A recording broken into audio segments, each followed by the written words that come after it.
Metro রেলে আগুন দেয়া হয়নি বলছেন প্রত্যক্ষদর্শীরা। পুলিশ বক্সের আগুন আর ওভারব্রিজের প্লাস্টিকের ছাদ পুড়ে লেগেছে ধোঁয়ার তাপ। তবে ক্ষতিগ্রস্ত মিরপুর 10 ও কাজীপাড়া স্টেশন চালু করতে 2-3 মাস সময় লাগতে পারে বলছেন বিশেষজ্ঞরা। ডিএমটিসিএল এর ব্যবস্থাপনা পরিচালক বলছেন, তদন্ত শেষে ক্ষয়ক্ষতির পরিমাণ জানা যাবে।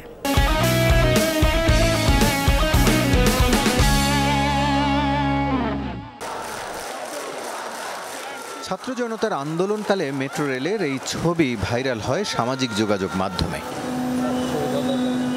সরকার পতনের 1 সপ্তাহ পার হয়েছে, অনেকটাই স্বাভাবিক হয়েছে জনজীবন। স্পষ্ট হয়ে উঠছে মিরপুর 10-এর ক্ষত স্থানগুলো। পুড়েছে পুলিশ বক্সও, ছাদহীন কঙ্কালের মতো পড়ে আছে ওভারব্রিজ। টিনগুলো তো আপনার অরিজিনাল টিন ছিল না, প্লাস্টিকগুলো ছিল, যার কারণে আগুন লাগার সাথে সাথে এগুলা জ্বলে গেছিল। 2টা লেয়ারের মাঝখানে হয়তো সাদা আপনার সুতা জাতীয় কিছু ছিল, লাস্টে একদম পুরো যাওয়ার পর 2-3 দিন পর ওই আবরণটা দেখা গেছে। প্রত্যক্ষদর্শীরা বলছেন, টিয়ার শেল নিক্ষেপের পর পুলিশ বক্সে আগুন দেয়া হয়। পুলিশ বক্সের সে আগুনে ঝলসে যায় বা পুড়ে যায় এর উপরে থাকা ওভারব্রিজটি, এবং সেই আগুনের তাপ লাগে মেট্রো যেই লাইনে চলছিল সেই স্থাপনার নিচের অংশ। প্লাস্টিকের তৈরি টিন দিয়ে ওভারব্রিজের ছাদ দেয়া হয়েছিল, সেখান থেকেই কালো ধোঁয়ার কুণ্ডলী তৈরি হয় বলে জানান প্রত্যক্ষদর্শীরা। মেট্রোতে কিন্তু আগুন লাগে নাই, নিচে যেটা বক্স ছিল ওখানে আগুন লাগানো হয়েছিল। মেট্রোতে যে ভাঙচুর হয়েছে এটাতে আমি খুবই দুঃখজনক, কারণ এটা আসলে আমাদের দেশের সম্পদ।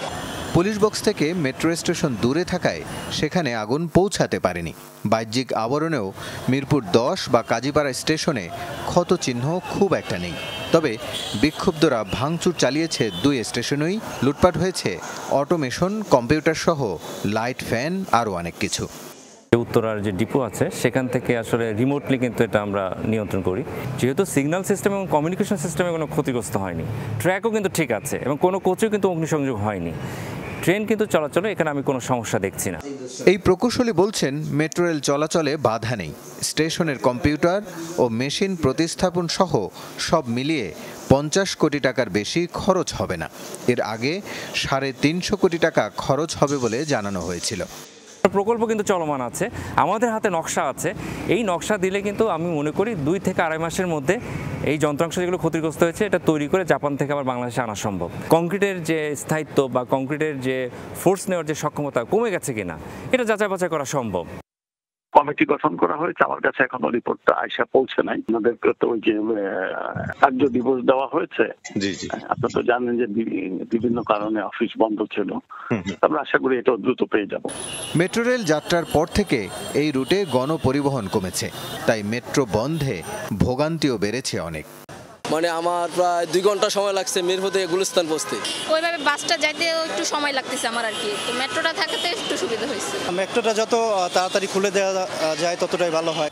নগরবাসীর ভোগান্তি রোধে শনিবার থেকে চালু হচ্ছে মেট্রো রেল।